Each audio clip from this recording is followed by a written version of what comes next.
lo hemos dicho, Señor, reconocemos que si tú no nos traes, no llegamos, Señor. Eres tú el que ha puesto en nuestros corazones el deseo de llegar a este lugar, Señor Dios Todopoderoso, a buscar tu palabra, a buscar tu orientación. Y, Señor Jesús, que tu Espíritu Santo abra las mentes, que tu Espíritu Santo abra el entendimiento, Padre, para poder realmente hacer las cosas a tu manera, poder realmente comprender tu palabra, Señor, y ser instruidos, Señor, bendecidos, Señor, por ella, para que nuestras vidas sean transformadas. En el nombre de Cristo Jesús, el Señor. Amén y amén. Bueno, segunda carta del apóstol Pablo a la iglesia de Tesalónica, segunda Tesalonicenses. Si no me falla la memoria, quedamos estudiando hasta el versículo 14 del capítulo 2. Fue lo que hicimos el día, hace 15 días, si no me falla la memoria. Entonces, continuemos. Con todo esto en mente, versículo 15, con todo esto en mente, amados hermanos, permanezcan firmes y sigan bien aferrados a las enseñanzas que les transmitimos tanto en persona como por carta.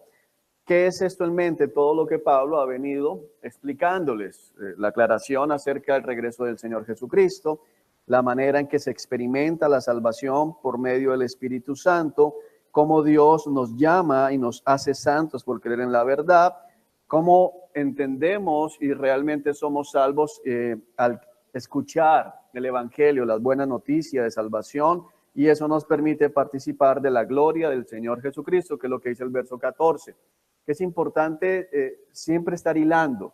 Siempre les hago énfasis en los estudios en esto, porque cuando estén en sus casas, ustedes deben hilar. Cuando me dice con todo esto en mente, ¿qué es esto en mente? Para poder comprender lo que viene a continuación. Con esto en mente, amados hermanos, vuelve el Señor a reafirmar que son amados hermanos, es decir, personas salvas, a pesar de que tenían confusión acerca de escatología. Y vuelvo a hacer énfasis en esto, ¿por qué?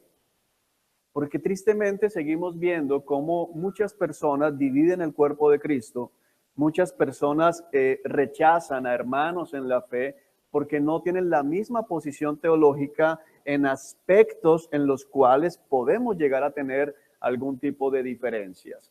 Es importante, aquí había una diferencia, esos hermanos, si les preguntaban, pensaban que acerca de la venida de Cristo no tenían las cosas claras como las tenía el apóstol Pablo. Sin embargo, Pablo les habla como hermanos, no les está diciendo, bueno, si aceptan lo que les digo son hermanos, sino les sigue hablando como hermanos. Y es importante eso porque en la época que estamos viviendo ha habido un resurgimiento del deseo de estudiar la Escritura y se está levantando mucha gente a estudiar la Escritura, pero muchos lo están haciendo desde un punto de vista intelectual y están rechazando y están dañando al cuerpo de Cristo porque se están llenando simplemente de orgullo. Eso no sirve para nada. Amados hermanos, permanezcan firmes. Permanecer firmes hace referencia a permanecer en el mismo punto de donde se encuentran, y está hablando de permanecer firmes en la sana doctrina. Quiero que comprendan la supuesta o posible ambivalencia que podríamos tener, porque el apóstol Pablo está corrigiendo un error escatológico, un error en cuanto al regreso de Cristo. Sin embargo, los llama a permanecer firmes en la sana doctrina, es decir, en lo que es realmente importante y tiene que ver con ¿qué? El evangelio.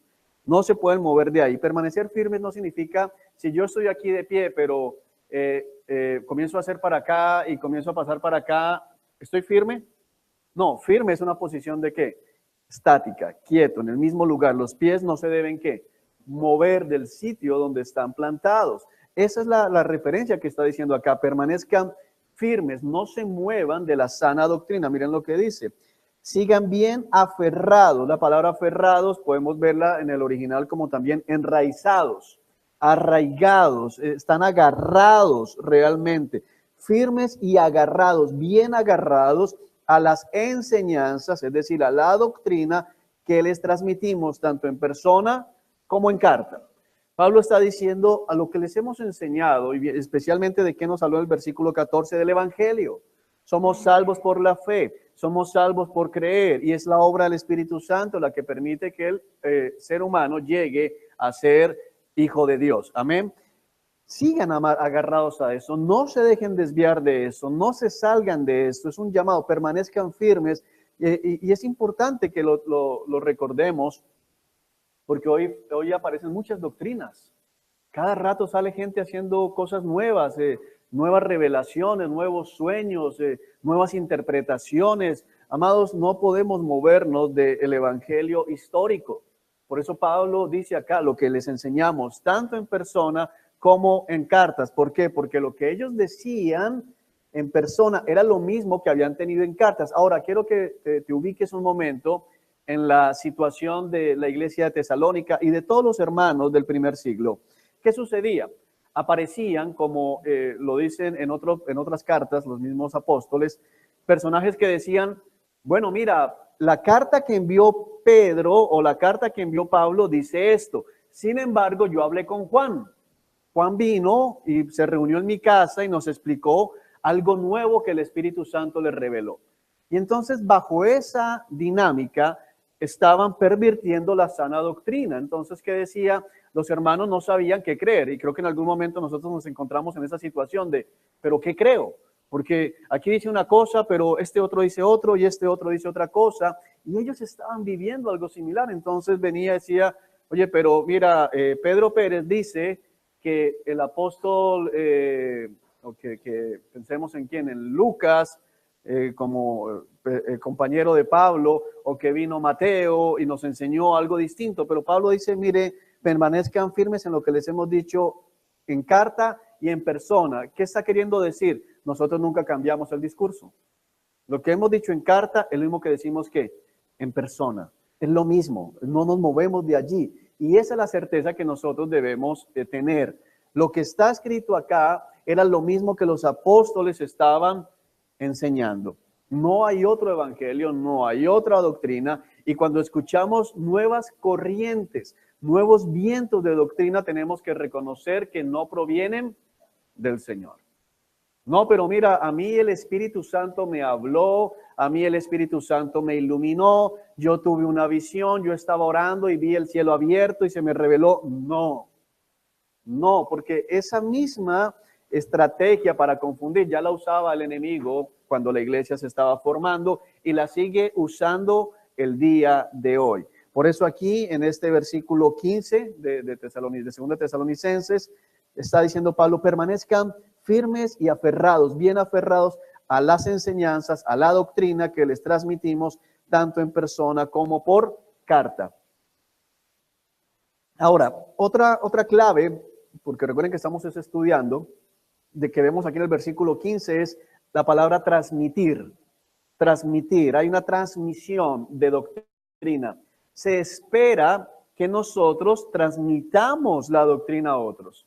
Se espera que nosotros pasemos el evangelio a otras personas. Somos llenados para seguir alimentando también a otros. Ahora, hay una cosa que creo que es bonita entender. La vez pasada lo hablaba con unos hermanos. A mí me han enseñado algo y era que, bueno, uno es como este vaso, voy a ponerlo aquí. Y entonces el Señor lo llena para que uno comience a hacer esto y uno va llenando a otro. Sin embargo, meditando, me he dado cuenta que realmente ese no es el orden bíblico, porque ninguno está por encima del otro. Y esto es más parecido a una cubeta de hielo.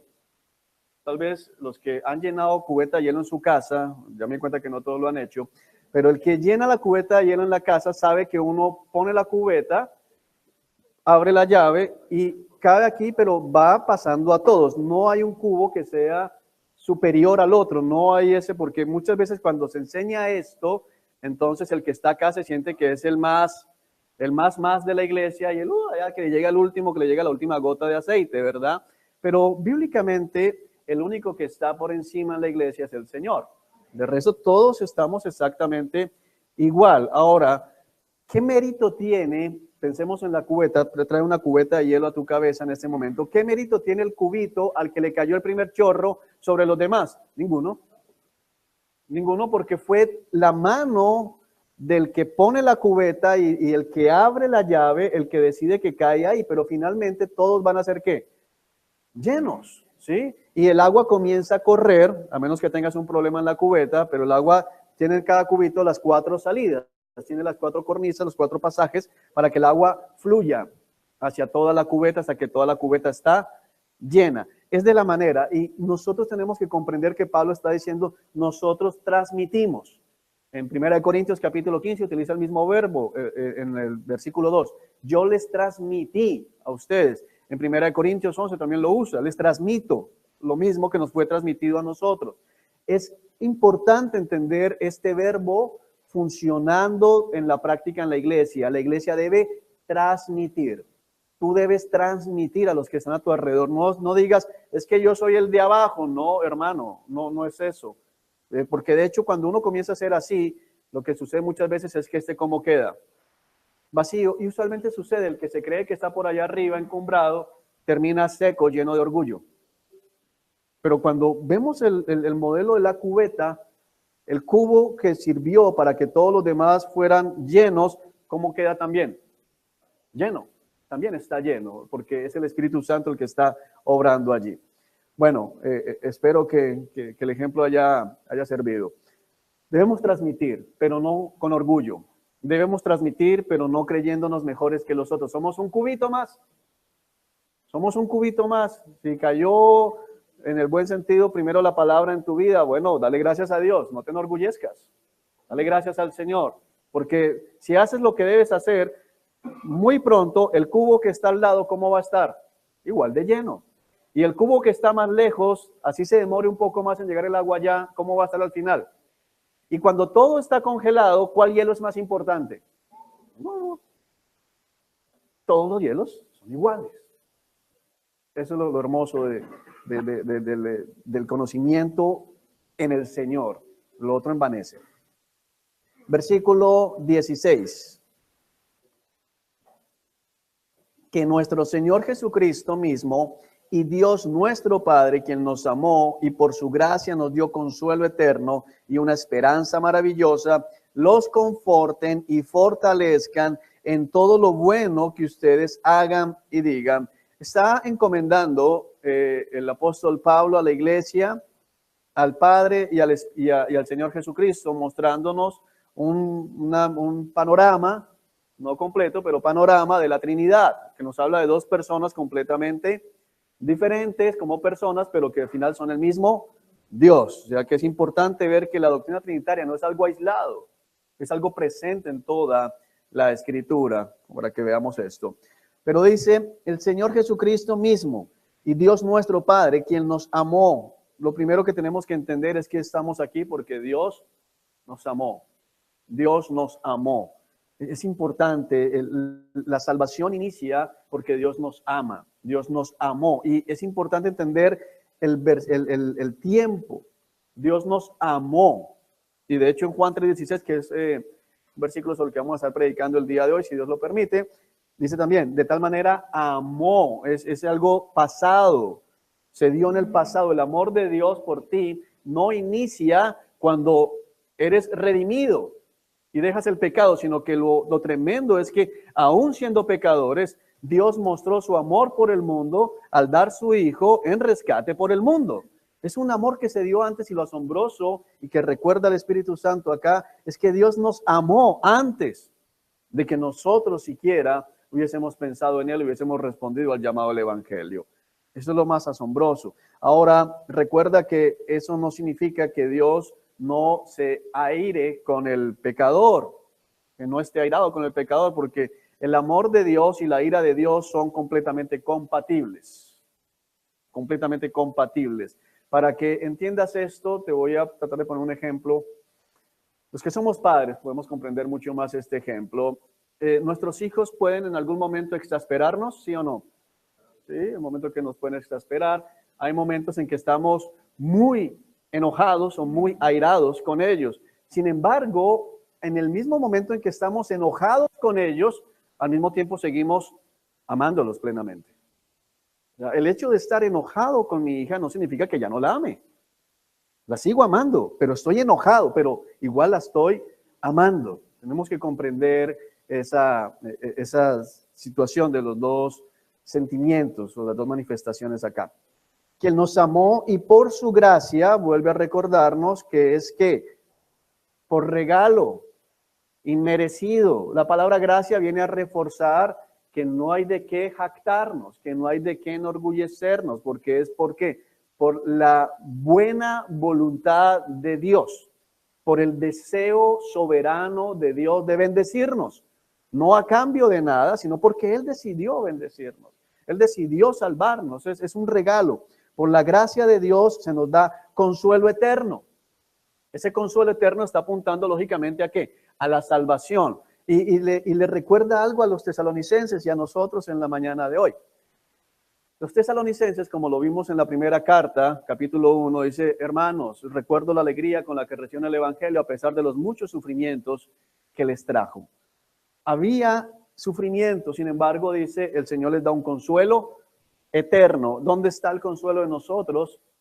Allá, eterno, pero no dice un consuelo en la eternidad, que es importante entender esto. ¿Por qué? Porque el creyente experimenta consuelo aquí. No, Juan, yo aquí sufro. Sí, pero eres consolado aquí. Aquí también ya eres consolado. Es un consuelo que inicia aquí y perdura por toda la eternidad. No solamente recibiremos consuelo allá, que aquí vas a sufrirla y vas a tener la vida a cuadritos y vas a vivir en una depresión tremenda. Allá te consuelo. No, un consuelo eterno, es decir, un consuelo que siempre ha estado, es permanente. Y aquí somos consolados en medio de todas nuestras aflicciones. Por eso el apóstol Pablo, inspirado por el Espíritu Santo, dice: y en medio de todo somos más que vencedores. En medio de todo somos más que vencedores. ¿Por qué? Porque en medio de la circunstancia difícil, en medio de la prueba, llámela o sea de la categoría que sea, tenemos consuelo de parte de Dios. Ahora, si tú no has experimentado el consuelo de Dios en la dificultad, algo anda mal. Algo anda mal, porque cuando tienes el Espíritu Santo, puedes estar enfrentando, hermano, la prueba que sea, pero vas a sentir un consuelo de parte del Señor. Algo en tu corazón que te dice: tranquilo, todo va a estar bien. Ya, tranquilo, no te preocupes. Uno lo siente allá como si estuviera la mamá o el papá sobándole la cabeza. Ya, tranquilo, todo va a estar bien, cálmate. Uno siente allá. Puede que la enfermedad no desaparezca, puede que la deuda no desaparezca, puede que por lo menos el problema incremente, vaya increciendo, pero el consuelo también va ¿qué? Aumentando. Sentimos consuelo. Es donde llegamos a decir: vivo la paz que sobrepasa todo entendimiento. La paz que sobrepasa todo entendimiento. Como dijo el Señor Jesucristo: mi paz os dejo, mi paz os dejo, les dejo mi paz. Mi paz no es como la del mundo, una paz efímera. Ya vi que se está riendo por allá un amigo. Es que, si no, después quedo con eso ahí. Cuando yo no conocía al Señor, iba a la iglesia católica, siempre salía confundido de la misa, porque el cura siempre decía eso, pero yo entendía: 1000 pasos dejo, 1000 pasos doy. Pero ¿cuál pasos? ¿Por qué el Señor da 1000 pasos? Siempre tuve cuando solo lo vine a entender cuando el Señor me llamó al cristianismo. No eran 1000 pasos, eran 1000 pasos dejo, pero sí, 1000 pasos dejo, 1000 pasos doy, ¿no? ¿A dónde llevan esos 1000 pasos? Bueno, una pregunta que siempre estaba allá y por acá se estaban burlando, entonces no me concentraba. Pero nosotros tenemos ese consuelo de Dios, ese consuelo eterno y una esperanza maravillosa. La esperanza sí hace referencia a la eternidad. ¿Hay pregunta? Mauri. No, era así, para confirmar que cuando él habla de consuelo, o sea, está confirmando la Trinidad, o sea, el consuelo representa al Espíritu Santo. El Espíritu Santo, el Consolador. Muchas gracias. Ahí está, mira. Gracias, Jorge. El que consuela es el Consolador. Ahí está. Y bueno, y nos dice la esperanza maravillosa. Entonces, la esperanza maravillosa sí hace referencia a ¿qué? Allá. Esa esperanza maravillosa del creyente, ¿cuál es? Maranata, Cristo viene. Tenemos Maranata, Cristo viene, Cristo viene. Esa es nuestra esperanza, que se los he recordado varias veces. Los primeros cristianos se saludaban y se despedían con esa palabra griega: Maranata, Maranata, Maranata, Cristo viene. Y recuerden que era bien importante decir Maranata y entender Maranata y creer Maranata, porque podían salir del culto y ser capturados para ser echados a las fieras. Bueno, cualquier situación podría presentarse. Entonces, en la mente Y en el corazón de los hermanos de la iglesia primitiva estaba algo que debe estar en nosotros también. Siempre consolándonos y siempre estar expectantes y sabiendo que sin importar lo que vivamos, sin importar lo que estés pasando, Cristo viene. Cristo viene, Cristo viene, Cristo viene. Y cuando Cristo venga, va a ser el mejor momento de nuestras vidas. Cristo viene, Cristo viene. Ahora, para el mundo va a ser el peor momento, pero para nosotros es esperanza. Cristo viene. Así que hay que estar concentrados en eso. Ahora, si tú no estás en Cristo, cuidado, porque en el Antiguo Testamento dice, se la pasan diciendo el día del Señor, el día del Señor. No tienen ni idea de lo que están pidiendo. Porque el día del Señor, para los que no están en Cristo, es un día de calamidad, es un día de terror, es un día de angustia, es un día de retribución, es un día de ver la ira de Dios desatada. Pero para nosotros, esperanza, Maranata, Cristo viene. Amén. Bueno, dice que nuestro Señor Jesucristo, verso 16, y Dios nuestro Padre, quien nos amó y por su gracia nos dio consuelo eterno y una esperanza maravillosa, los conforten y fortalezcan en todo lo bueno que ustedes hagan y digan. Mira, hay una cosa tan preciosa, saber que nuestro Padre, el Señor Jesucristo, y como bien lo acotaba Jorge, el Espíritu Santo, nos confortan y nos fortalecen en todo lo bueno que hacemos y decimos. Es el Espíritu Santo, es Dios, es la Trinidad, obrando en nuestra vida, y la oración de Pablo es tremenda. Pablo no dice que los hermanos de la iglesia los conforten, porque es que los hermanos fallan. Nosotros fallamos los unos a los otros. Nosotros somos, por naturaleza, somos no omni, sino monopresentes. Estamos en un solo lugar. El Señor está en todo lugar. Nosotros no lo conocemos todo, Él lo conoce todo. Nosotros no somos todopoderosos, el Señor sí es todopoderoso. Y por eso la oración de Pablo es que el mismo Dios sea el que conforte. La palabra conforte es similar a consuelo. No es de fuerza, sino lo tiene ahí tranquilo. No te preocupes. Confortar y fortalecer, que se hace referencia a ¿qué? A fuerza. Cuando decimos, no tengo fuerzas para seguir adelante, es momento de decir, Señor, dame fuerzas. Dame fuerzas. ¿Qué hay que pedir al Señor por los hermanos que están pasando dificultades? Señor, ¿qué? Fortalécelo. Fortalécelo, porque es que quien puede dar verdaderamente fuerzas al cansado es el Señor. Mira, uno puede decirle al hermano y darle la palmada en la espalda, hermano, ánimo, ánimo, ánimo. Pero si el Espíritu Santo no viene y le da ánimo, ¿qué pasa con ese hermano? ¿Cómo sigue? ¿Sabes qué hizo tu palmada? Lo bajó un poquito más. ¿Sí? Le pusiste un peso más. Pero cuando viene el Espíritu Santo, vienen nuevas fuerzas. Dice, Él fortalece las rodillas de los débiles, le da fuerzas al que está cansado. Como dice a través del profeta Jeremías, correrán y no se cansarán, caminarán y no se fatigarán, sino que les saldrán alas como de águilas. Es una cosa, primero dice las alas de águilas, y parafraseando. Pero es el Señor el que fortalece a su pueblo. Tu esperanza y tu confianza no debe estar en los hermanos de la iglesia. Tu confianza, tu esperanza en encontrar consuelo y fortaleza no debe estar en el pastor de la iglesia. Por lo menos el terrenal no. En el pastor sí, Jesucristo, el príncipe de los pastores. Él trae fortaleza al que está cansado y Él nos ayuda en todo lo que hagamos y digamos, en todo. Mira, es tan precioso porque no lo deja únicamente en lo que hagan, sino aún en qué, en lo que digan, en todo lo que pasa en tu vida. ¿Preguntas hasta ahí? Ok. Capítulo 3, verso 1.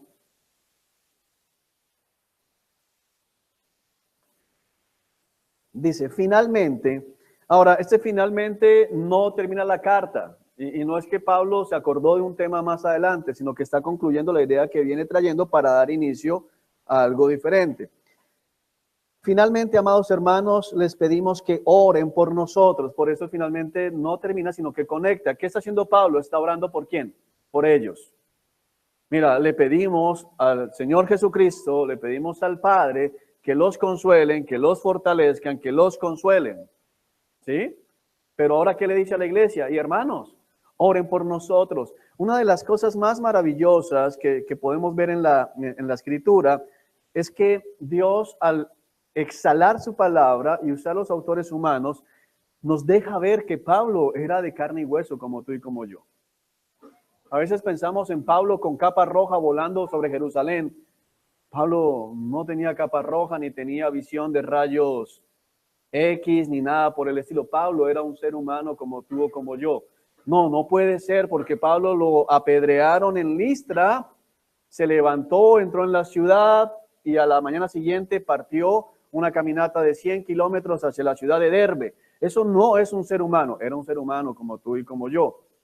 Entonces, la próxima vez que no quieras orar o congregarte porque se te levantó el callito, porque siempre buscamos excusas. Ahora, si hay fuerza mayor, hay fuerza mayor, pero a mí Pablo siempre me confronta. A mí Pablo siempre me confronta. Yo leo, porque Pablo después de la pedreada, podría un médico hoy darle 6 meses de incapacidad. O sea, ¿quién más que Pablo tendría para decir, mira, Bernabé, ve tú a Derbe, porque, hermano, mira cómo estoy, hermano. Ya, yo no puedo ir a Derbe, y si voy a descansar, no a predicar. Ya, mira, si estuviera Lucas, porque todavía no he conocido a Lucas, pero si hubiera estado Lucas me incapacita. Hermano, nosotros tenemos que creer en lo que Dios nos dice. Nuestra vida se puede desgastar, este ser exterior, siempre y cuando el interior se vaya fortaleciendo. Amén. Por eso hace como un año alguien me decía, no, tienes que predicar menos y no dicten teología o dictenla cada 15 días, porque, y yo lo que dije, no, eso viene del diablo. Eso viene del diablo, ¿no? O sea, si quedo aquí, como decían por ahí, como un pollo frito, bueno, quedo aquí como un pollo frito, pero para la gloria de Dios. ¿Cómo le salgo yo al Señor? Yo me imagino, yo no sé si es que yo me imagino mucho, pero cuando estemos delante del trono, y entonces sean todas nuestras obras puestas delante del Señor, toda la iglesia allá en el cielo, y me llamen y, bueno, Juan, y vamos a revisar tu vida, y entonces diga, mira, este día no cumpliste con el estudio, no hiciste aquello, y diga, Señor, pero acuérdate que es que ese día me dolía mucho la cabeza por la sinusitis. Ok, Juan, no te preocupes. Pablo, ven, cuéntanos de tu vida. Qué vergüenza, y para atrás, qué vergonzoso. Terrible, no, yo no quiero pasar esa vergüenza, pero bueno, aún no vamos haciendo. Finalmente, amados hermanos, les pedimos que oren por nosotros. Pablo, ¿por qué pide oración? Porque Pablo era de carne y hueso. Pero la oración de Pablo, fíjate, va enfocada a ¿qué? Oren para que el mensaje del Señor se difunda rápidamente. Es decir, tenemos que aprender a orar porque usualmente oramos es por motivos egoístas. Pablo pedía, oren por mí, pero oren por mí para que pueda ¿qué? Predicar. Oren por mí para que el mensaje que predico se difunda. Oren por mí para que el evangelio sea esparcido realmente por todo el mundo. Oren para que el mensaje del Señor, ¿el mensaje de quién? No el mensaje de Pablo. Mira, ustedes no necesitan escuchar mis opiniones. La iglesia no necesita tu opinión, el mundo no necesita tu opinión. El mundo necesita la palabra del Señor. La palabra del Señor. El mundo no necesita lo que tú crees, el mundo necesita lo que dice el Señor. El mundo no necesita nuestro intelecto. Y te voy a decir, afuera hay gente muy inteligente, más que nosotros. Afuera hay gente muy inteligente. Pero lo que no tienen afuera es lo que nosotros tenemos, la palabra del Señor. Eso es lo que tenemos que llevar. Oren para que el mensaje del Señor se difunda rápidamente y sea honrado en todo lugar a donde llegue, así como cuando les llegó a ustedes. ¿Cómo el mensaje del Señor es honrado? Cuando hay conversiones. ¿Qué está pidiendo el apóstol aquí? Oren a Dios porque los perdidos sean salvados. Oren a Dios porque haya arrepentimiento. Oren a Dios porque hayan nuevos miembros en la iglesia. Nosotros tenemos que orar por los que están afuera perdidos. Nos hablaba el Señor el día domingo y el día jueves acerca de eso. Tenemos que orar. Tenemos que pedirle a Dios porque cada vez que algún hermano sea valiente, abra la boca para predicar, el Señor permita que el mensaje sea honrado, que el evangelio sea honrado cuando esa persona reconozca su pecado, se arrepienta y venga a los pies de Cristo Jesús. Amén. Esa es la oración. Tenemos que orar por eso. Oren también, versículo 2, oren también para que seamos rescatados de gente perversa y mala, porque no todos son creyentes. Mira, a mí me parece tan tierno como Pablo pone esto, porque a veces la gente se levanta y juzga, bueno, pero si ustedes son tan espirituales, ¿por qué tenían una persona así en el ministerio? Bueno, le pasó a Pablo, le pasó a Juan. Juan nombra a Diótrefes en la iglesia y luego Diótrefes se apodera de la iglesia y no permitía que Juan fuera a predicar, y a la gente que iba de parte de Juan la rechazaban, y a los hermanos de la iglesia que acogían a los enviados de Juan los expulsaban de la iglesia. Es decir, Demas caminó con Pablo, era uno de los ministros en el desarrollo del ministerio, valga la redundancia, de Pablo, y sin embargo ahí está. Y pues lógicamente no el Señor Jesucristo, porque él sí sabía quién era Judas, pero siempre me he preguntado quién fue la pareja de Judas. No sé si yo me pregunto cosas.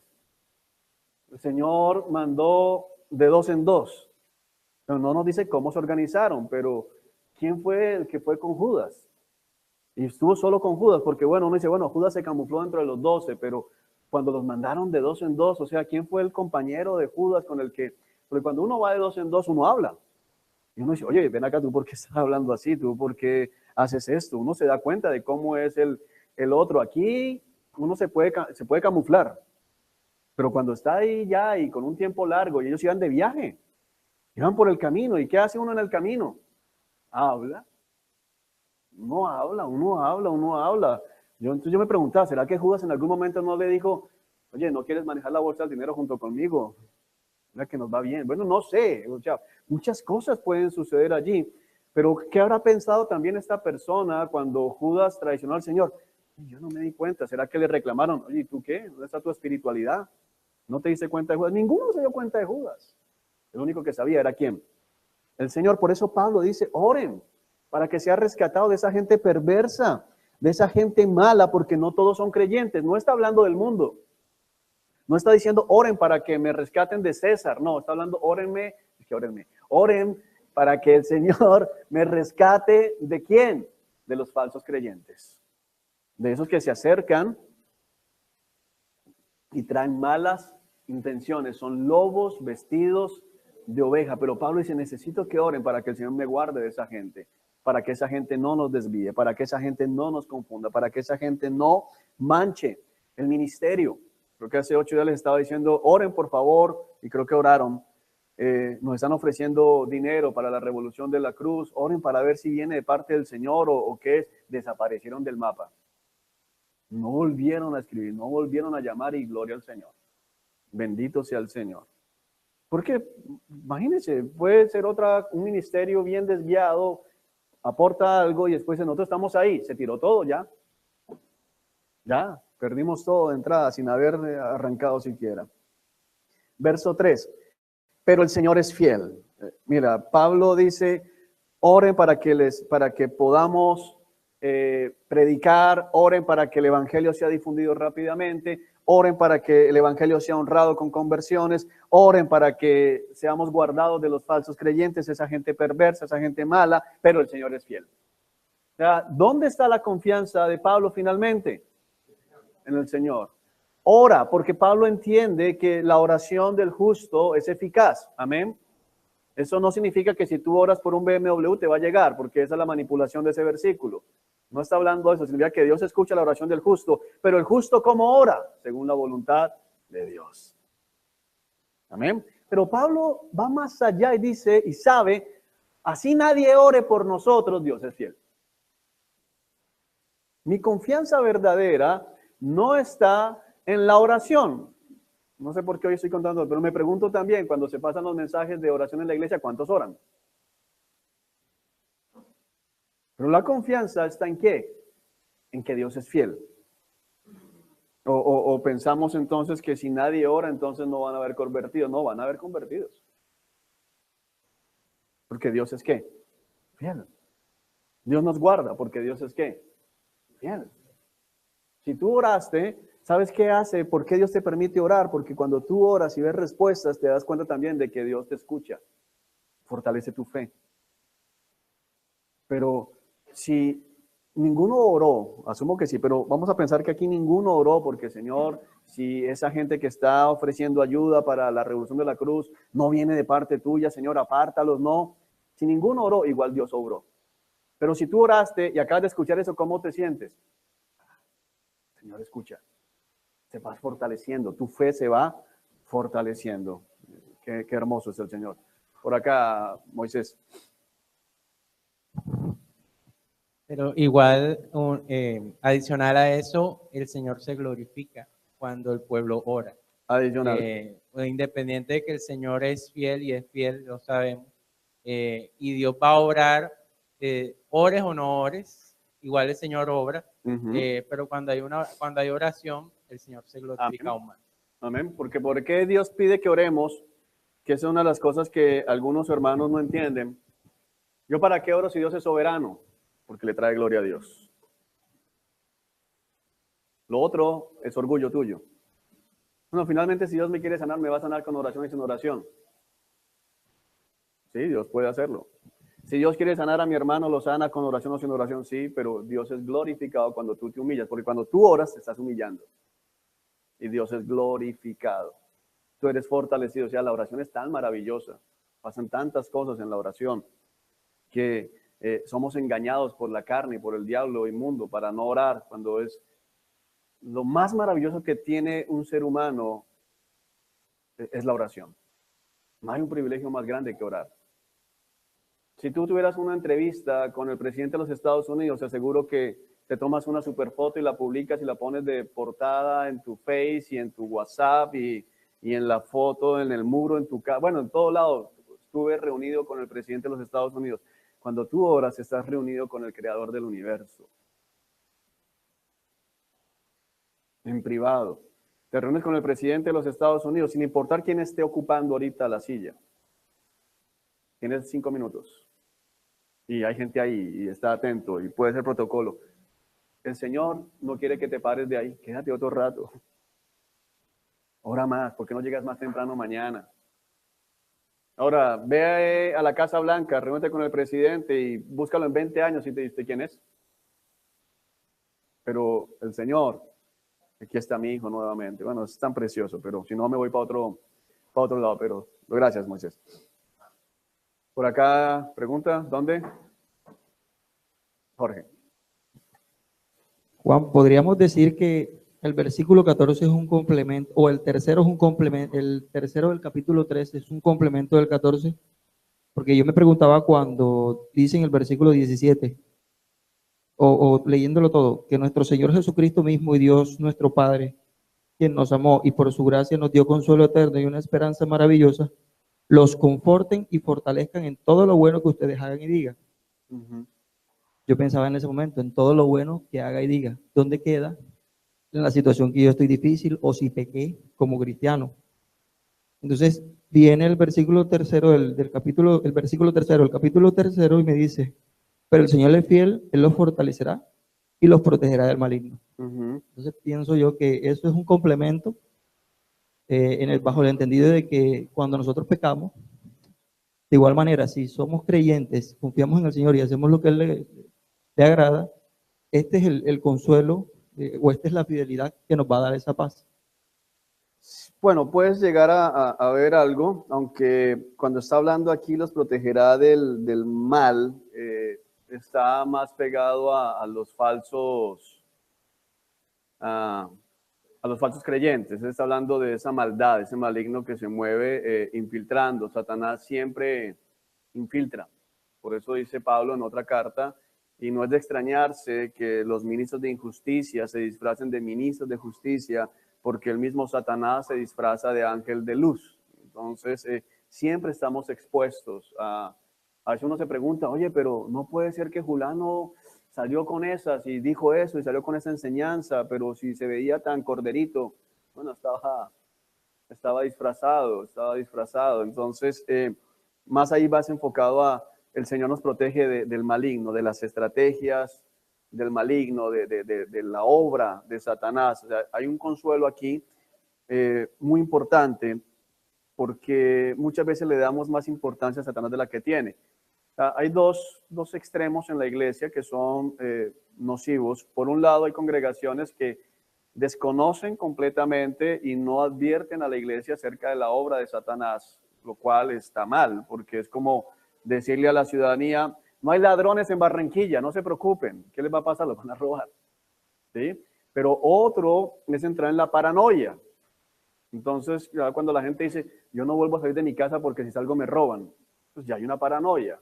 Toma medidas, pero no puedes tampoco aislarte y construir un búnker, porque es lo que pasa por el otro lado, cuando se le da mucho más énfasis a lo que Satanás puede hacer, porque aún lo que Satanás haga está bajo el control del Señor. Pues ahí es donde viene el consuelo. El Señor nos protege del mal. ¿Cómo? Satanás no puede hacer nada en contra nuestra que no sea permitido por el Señor. Eso es lo que nos enseña la Escritura.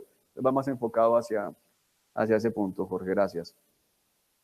Bueno, ya los primeros, pero el Señor es fiel, los fortalecerá y los protegerá del maligno o del mal. Pero realmente el enfoque es hacia Satanás, nos protegerá de Satanás. ¿Por qué habla de eso? Porque Satanás es nuestro enemigo. Satanás es el enemigo de la iglesia y tú tienes que entender eso. Satanás no es tu amigo. Satanás es el príncipe de este mundo, el Dios con D minúscula de este mundo, es el que gobierna este mundo, el sistema del mundo como tal, y es tu enemigo. Por eso es tan ingenuo, por eso es tan absurdo realmente que la iglesia quiera andar de amiga con el mundo. Eso es como voy a trasladarme a la época de la Segunda Guerra Mundial, como los judíos confiando en los nazis, algún judío confiando en Hitler. Es una cosa absurda, en el fondo hay odio, y tarde o temprano, cuando ya no le seas útil, el mundo te va a desechar, porque Satanás está detrás y Satanás odia la iglesia. Satanás odia la iglesia, tienes que entender eso, Satanás odia. Y tú digas, es que no me meto con Satanás, el mundo está regido por Satanás, quien está detrás de él es Satanás precisamente. Así que tienes que entender que tienes un enemigo grande, pero tienes un defensor aún más grande. Por eso dice la Escritura, más grande es el que está en nosotros, el que está en el mundo. El que está en el mundo es Satanás, precisamente. Dios nos protegerá. ¿Por qué? Porque Él es fiel. ¿Por qué el creyente y qué aplicación tiene esto? Tú no debes vivir asustado por el diablo. Si salgo el diablo, no, tú no te preocupes por el diablo. Está alerta a las maquinaciones, está atento, porque anda suelto como león rugiente buscando a quien devorar, pero la palabra dice cómo hacer frente a las maquinaciones. ¿Cómo? Con la armadura del Señor. Que bueno, no vamos a poder explicarle la armadura del Señor porque no hay lugar, pero no estamos a merced de Satanás, es básicamente lo que nos dice acá. Verso 4. Además, confiamos en el Señor que ustedes hacen y seguirán haciendo lo que les ordenamos. Es decir, Pablo utiliza aquí algo adicional diciendo, bueno, Dios es fiel y además de todo sabemos que ustedes están en obediencia. O sea, tu preocupación no debe ser por cómo desbaratar a los planes de Satanás. Tu preocupación debe ser por hacer ¿qué? Lo que tienes que hacer. Haz lo correcto. Vive en obediencia al Señor. No te preocupes y no te desgastes pasando horas y horas orando, Señor, porque los demonios que están en la 84, no te preocupes por esos demonios. Y seguramente hay varios. Seguramente hay muchos. Pero tu preocupación debe estar en ¿qué? En orar y en obedecer a Dios. En orar y en obedecer a Dios. Señor, protégeme. Tú camina con tranquilidad. Porque dice, además confiamos en el Señor que ustedes hacen y seguirán haciendo lo que les ordenamos. Pablo, ¿qué les ordenaba? La obediencia a Cristo. Eso es lo que tenemos que enfocarnos. Verso 5. Que el Señor les guíe el corazón a un entendimiento total y a una expresión plena del amor de Dios y a la perseverancia con paciencia que proviene de Cristo. Tres cosas vemos acá, pero lo primero que tenemos que ver es que Pablo dice que el Señor les guíe el corazón. Hay un proverbio que dice, en las manos del rey el corazón del hombre sigue el curso que el Señor le ha trazado. En las manos del Señor, perdón, el corazón del rey sigue el curso que el Señor le ha trazado. Debemos poner nuestro corazón en las manos del Señor. ¿Y cómo se logra eso? En oración. Sumisión a Dios. Orando, Señor, gobierna mi vida. Porque si el Señor gobierna tu vida, hermano, tú estás tranquilo porque si en las manos del Señor tu corazón sigue el curso que Dios le ha trazado, el curso es la ruta. Vas a seguir el paso que Dios ha dado, ha fijado para ti. Por eso aquí dice que el Señor les guíe el corazón. Ahora, 3 cosas hacia donde el Señor va a guiar el corazón, que debe ser guiado en nuestro corazón. Número 1, a un entendimiento total. Entendimiento total, es una comprensión. Aquí estamos hablando desde el punto de vista de sabiduría intelectual también. Una comprensión total, un entendimiento total. ¿De qué? Del amor de Dios. Un entendimiento total del amor de Dios. ¿Dónde entendemos totalmente el amor de Dios? ¿Dónde? En la cruz. Muy bien, en el Evangelio. De tal manera, o en esto manifestó su amor Dios por el mundo, en que aun siendo pecadores, Cristo murió por nosotros. ¿Qué está diciendo el apóstol aquí? Miren, oramos para que Dios les guíe el corazón a un entendimiento pleno ¿de qué? Del Evangelio. A un entendimiento pleno del Evangelio. A un entendimiento pleno de cómo Dios te ama, porque a veces decimos, no, estoy tan enfermo que Dios no me debe amar. Tengo tantas deudas que seguramente Dios no me ama. Tengo tantos enemigos que Dios no me ama. Tengo tantos problemas que Dios no me ama. Pero la Escritura no dice eso. Dice, Dios les va a guiar el corazón a un entendimiento total del amor de Dios. A una expresión plena del amor de Dios. Una expresión plena. ¿Qué significa una expresión plena del amor de Dios? La vivencia del Evangelio. Tú debes expresar. La palabra expresar no está hablando de predicar. Son 2 verbos diferentes. La expresión hace referencia a la manifestación del Evangelio, la manifestación del amor de Dios. ¿Y cómo tú expresas el Evangelio? Vamos a mirar cosas prácticas, porque es lo que está hablando. Tú expresas el Evangelio o el amor de Dios cuando perdonas. Es una manifestación del amor de Dios. Cuando no guardas rencor. Cuando pones al otro por encima de ti, piensas en el bienestar de los demás por encima de tu propio bienestar. Piensas y manifiestas el amor de Dios cuando sometes tu carne, así te duela, para agradar al Señor. Debemos expresar el Evangelio. El esposo que trata bien a su esposa expresa el Evangelio. La esposa que se somete a su marido expresa el Evangelio. Los hijos que honran a sus padres expresan el Evangelio. Los padres que disipulan a sus hijos, que disciplinan a sus hijos, están expresando el Evangelio. Los buenos empleados expresan el Evangelio. Los buenos jefes expresan el Evangelio. Es decir, es una vida práctica y lo vamos a ver que va pegado eso con lo que viene a continuación.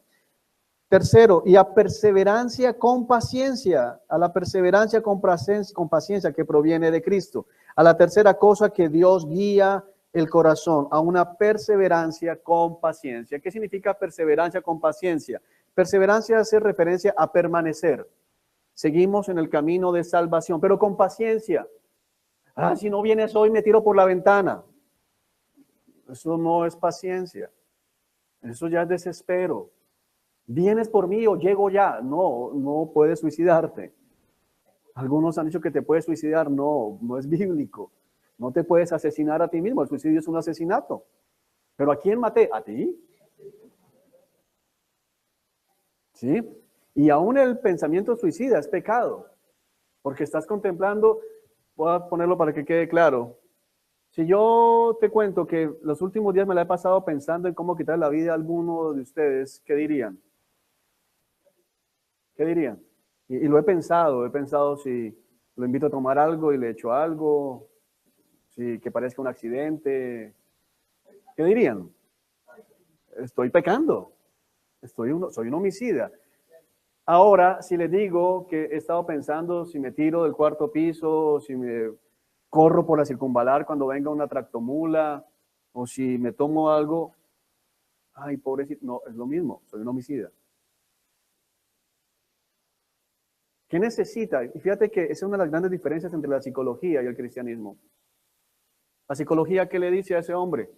Pobrecito, vamos a llamar a la familia porque es el que no te prestan la atención suficiente. ¿Sabes qué te dice el cristianismo? Arrepiéntete. Arrepiéntete. Tú no eres dueño de tu vida. Dios es el dueño de tu vida. Eres un homicida. Arrepiéntete. Y son dos tratos bien distintos. Por eso la mayoría de personas difícilmente logran superar las adicciones. Pensemos, por ejemplo, en eso. Cuando la iglesia está llena de psicología. Porque entonces tienen un poco de adictos diciéndoles que pobrecitos, mientras que la palabra no me dice que el drogadicto es pobrecito. La palabra me dice que el drogadicto es un pecador. Y lo que necesita es arrepentimiento. Arrepentirse, no necesita otra cosa. No, hay que consentirlo y dejarlo que de vez en cuando consuma su dosis. No. No, señor. Tienes que arrepentirse. ¿O qué tal? No, es que yo era muy adicto al adulterio. Ay, pobrecito Juan. Entonces, de vez en cuando hay que dejarlo que... No, señor. Arrepiéntase. Arrepiéntase. Porque es que todo pecado en el fondo es una adicción. Queremos hacer lo que nos satisface. Pues hay que verlo como lo que es. ¿Realmente qué? Un pecado. Moisés. Una duda. Cuando yo leía la perseverancia con paciencia, no es lo mismo que la perseverancia de los santos, es decir, cuando nosotros como cristianos genuinos, de verdad, nosotros no vivimos practicando el pecado, Claro. podemos pecar de vez en cuando porque es nuestra naturaleza, pero no vivimos practicando el pecado, Sí, claro. como dice Juan. Sí, es eso. Por eso te decía, es la perseverancia en el camino de la fe. El camino de la fe es el camino de la obediencia, es la santificación. Entonces hay que perseverar en ese camino, hay que perseverar en esa santificación, pero con paciencia, no en ese desespero, porque hay hermanos que dicen, sí, yo voy ahí, pero todo el tiempo es una quejadera, o sea, no es chévere hablar con el hermano. Esto de ser cristiano es terrible, esto de ser cristiano, yo no sé si el Señor no viene ya, ¿qué va? No, hermano, a ver, no es tan chévere. Si tu esposo te dice cada aniversario, ay, yo no sé cómo llegamos hasta aquí porque es terrible con usted, pero yo voy para adelante hasta el final y... Sí, pero... No, persevera, hermana, pero con paciencia, persevera, hermano, pero con paciencia. Porque... No, yo no sé, un año más, no sé cómo, no sé. Dios fortaléceme para otro año, no. ¿Cómo se siente tu cónyuge? No, hermana, ahí está la separación, haga algo. Es que voy adultero para dejarla libre, no. No es así. Ahora, Cristo es el esposo de la iglesia. Y piensa en la iglesia diciendo, otro día más en el cristianismo. Ay, qué sufrimiento. No. Con paciencia. Con paciencia. La paciencia hace referencia aquí a llevar la carga, pero con decoro también. O sea, no ese desespero, Señor, ¿por qué me hiciste cristiano? O sea, hay que ver lo que estamos diciendo, porque a veces vamos con unas oraciones bien perversas, bien blasfemas realmente. En verdad, hay que revisarnos. Bueno, la perseverancia y con la paciencia, pero viene a cerrarlo, bien importante, que proviene de ¿qué? De Cristo. De Cristo.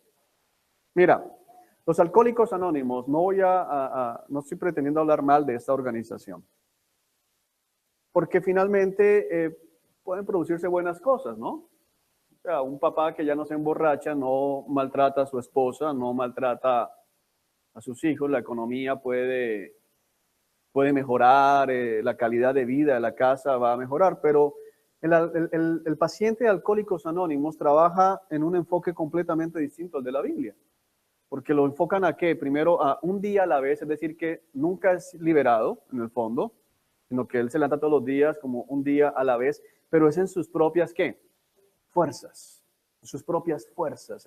Yo lo hago y no necesito de nada más. Adicionalmente, la persona puede dejar de ser alcohólica y sin embargo irse para el infierno. Sí, qué bueno, mejoró la calidad de vida y bendito sea el Señor por los hogares que ya no tienen un miembro alcohólico. O sea, mejora, es indiscutible. Pero lo importante es la salvación. ¿Por qué digo eso? Porque aquí es muy claro el énfasis en la perseverancia y la paciencia que proviene de Cristo. Tú puedes ser muy paciente en tus fuerzas, no funciona. Debe ser lo que viene de ¿qué? de Cristo. Tú puedes estar cada vez caminando más rectecito. Lo que eres es un religioso, un legalista. La perseverancia de los santos, la que hablaba Moisés, que proviene de Cristo, es gracia. Y vamos queriendo caminar en menos pecado por amor a Cristo, por gratitud a Cristo, y no porque tengo que ganar la salvación. Ya te la dieron, no la ganaste nunca. No sé si me hago entender. Viene de Cristo. Es lo que está diciendo acá. Pablo ora por eso. Es decir, que la fe de ustedes no sea fingida. ¿De qué sirve que usted venga aquí todos los domingos y los jueves y llegue a las 8:30 temprano por miedo a que van a regañar? ¿De qué le sirvió, hermano? ¿De qué le sirvió? Absolutamente de nada. Pero si es Cristo el que produce ese deseo, eso tiene mérito. Eso sí es aceptado delante del Padre. Lo otro es puro orgullo. Lo otro es pura carne y lo que es de carne perecerá con la carne.